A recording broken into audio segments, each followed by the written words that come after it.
네, 전 세계적으로 코로나19가 확산되면서 신속하고 정확한 우리나라의 코로나19 진단 키트가 좀 주목을 받고 있습니다. 세계 각국에서 좀 문의가 쇄도하고 있는 상황인 것 같습니다.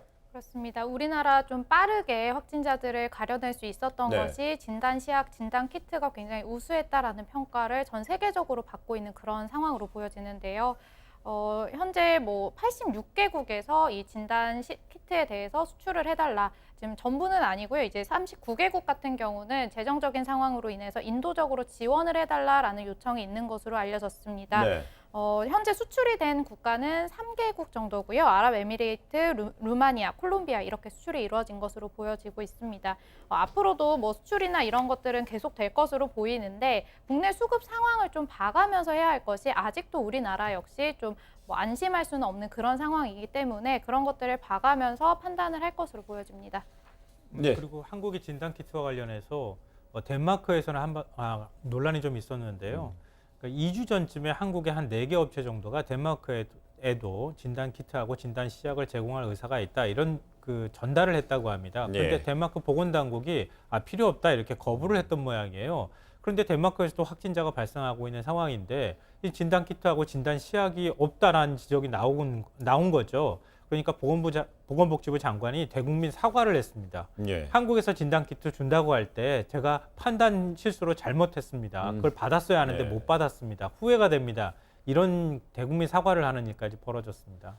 예, 그렇다면은 이 장면이 이제 사과하는 장면인가요? 유사한 이제 장면으로 보이는데요.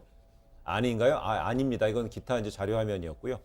그렇다면 이영민 교수님, 우리나라 진단 기술, 진단 키트 정확히 어느 수준인지 의학계에서는 어떻게 바라보고 있습니까? 전 세계적으로도 높은 수준이라고 보실 수 있는데요. 네. 이제 그 이유가 저희가 이런 분자 진단을 하기 위해서는 3가지 요소가 필요합니다. 네. 첫 번째는 진단 키트가 필요하고, 네. 두 번째는 이러한 키트를 사용해서 검사할 수 있는 전용 장비가 필요하고, 그다음에 마지막으로는 이런 것들을 이용해서 검사할 수 있는 전문 인력이 필요하게 되거든요. 그런데 우리나라 같은 경우는 2009년에 신종플루 때 네. 굉장히 많은 분자 진단 장비들이 전국에 있는 병원에 의료기관에 보급이 됐습니다. 그러면서 신종플루에 굉장히 많은 검사를 하고 그다음에 그리고 그렇게 보급된 장비들을 이용한 분자 진단이 지난 10년간에 걸쳐서 많이 보급이 되고 사용이 됐거든요. 네. 그러다 보니까 국내에서 이런 분자 진단 시약을 개발하는 업체들도 굉장히 활성화되어 있는 상황이었었고요. 그리고 지난 10년간의 어떤 분자 진단에 대한 경험들 때문에 이런 분자 진단을 시행할 수 있는 전문 인력들, 즉 저희와 같은 이제 검사에 특화된 전문의 그룹의 경험도 굉장히 많은 상황이거든요. 그래서 이런 분자 진단, 특히 감염성 질환의 분자 진단의 분야에 있어서는 국내 수준이 높은 수준이라고 볼 수 있습니다. 근데 뭐 어느 나라인데 신종플루는 많은 나라를 겪었는데도 그 이후에 겪은 이후에 어떻게 대응했느냐에 좀 차이점이 있는 것 같고요. 그런데 이 현재 진단 키트로는 변이가 일어나는 바이러스를 잡아낼 수 없다는 분석도 있는데요. 그거는 일부는 맞고 일부는 틀린데요.